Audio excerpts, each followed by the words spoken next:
रास्ते से गुजरा तो राजकुमारी की नजर एक दर्दनाक दृश्य पर पड़ी।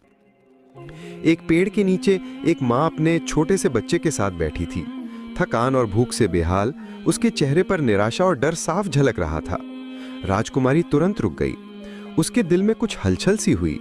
वो उस बेबस माँ के पास जाकर बोली, ऐ माँ, तुम यहाँ इस हालत में क्यों बैठी हो? क्या हुआ तुम्हें? महिला ने सिर झुकाकर धीरे धीरे कहा, कुछ साल पहले मेरे शौहर का इंतकाल हो गया। तब से हम बिल्कुल बेसहारा हैं। न काम है, न खाना, न कोई सहारा। कई दिनों से हमने कुछ अच्छा नहीं खाया। भूख और लाचारी ने हमें यहाँ इस रास्ते के किनारे बैठने पर मजबूर कर दिया है। ये सुनकर राजकुमारी का दिल कांप उठा। उसकी आंखों में आंसू आ गए। उसने अपनी दासी की ओर देखकर कहा, मेरे साथ जो भी खाना, पैसे या गहने हैं, सब इस माँ और बच्चे को दे दो। दासियां आश्चर्य से एक दूसरे की ओर देखने लगीं। ऐसी उदारता, ऐसा निस्वार्थ भाव उन्होंने पहले कभी नहीं देखा था। राजकुमारी की आंखें आंसुओं से भीग चुकी थीं। उस पल उसने जो दिया वही था उसके जीवन का सबसे बड़ा उपहार। वो असहाय औरत आश्चर्य से बोली, तुम कौन हो बेटी? मैं तुम्हें नहीं पहचानती। तुम कोई आम इंसान नहीं हो। कौन यूं अपना सब कुछ लुटा देता है?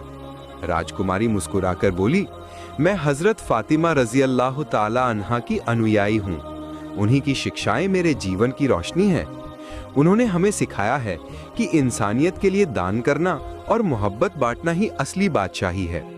अगर मेरे पास जो कुछ है उससे किसी की आंखों के आंसू पोंछे जा सकें तो वही मेरा राज्य है। ये कहकर राजकुमारी फिर अपने रास्ते निकल गई। वो औरत कुछ देर चुप रही, फिर उसकी आंखों के आंसू थम गए और चेहरे पर एक सुकून झलकने लगा। उसके दिल में एक अनोखी खुशी भर गई। उसने राजकुमारी की ओर देखा।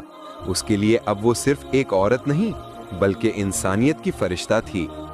दूसरी ओर एक दिन हजरत फातिमा रजी अल्लाह ताला अन्हा अपने घर में बैठी थीं। छोटे छोटे हसन और हुसैन रजी अल्लाह ताला अन्हु दोनों अपने अपने तख्त पर कुछ लिख रहे थे। कुछ देर बाद वे दोनों अपनी माँ के पास आए और बोले, अम्मी जान, बताइए हम दोनों में किसकी लिखावट ज्यादा खूबसूरत है? हजरत फातिमा रजी अल्लाह ताला अन्हा मुस्कुराईं। ये कहना उनके लिए बहुत मुश्किल था।